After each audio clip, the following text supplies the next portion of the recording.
Third Monday of Lent. The Passion of Christ has delivered us from the devil.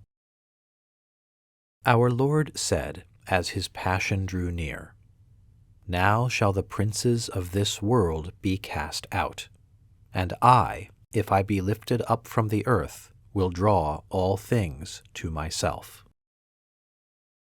He was lifted up from the earth by his passion on the cross. Therefore, by that passion, the devil was driven out from his dominion over men. With reference to that power which, before the passion of Christ, the devil used to exercise over mankind, three things are to be borne in mind. 1. Man had, by his sin, earned for himself enslavement to the devil. For it was by the devil's temptation that he had been overcome. 2. God, whom man in sinning had offended, had, by his justice, abandoned man to the enslavement of the devil. 3.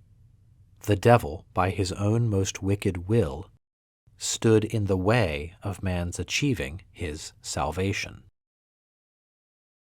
With regard to the first point, the Passion of Christ set man free from the devil's power because the Passion of Christ brought about the forgiveness of sin. As to the second point, the Passion delivered man from the devil because it brought about a reconciliation between God and man. As to the third point, the Passion of Christ freed us from the devil's power because in his action during the Passion, the devil overreached himself. He went beyond the limits of the power over men allowed to him by God when he plotted the death of Christ, upon whom, since he was without sin, there lay no debt payable by death. Whence St. Augustine's words, "The devil was overcome by the justice of Christ. In him the devil found nothing that deserved death, but, nonetheless, he slew him. And it was but just that those debtors that the devil detained should go free, since they believed in him whom, though he was under no bond to him, the devil had slain." The devil still continues to exercise a power over men. He can, God permitting it, tempt them in soul and in body.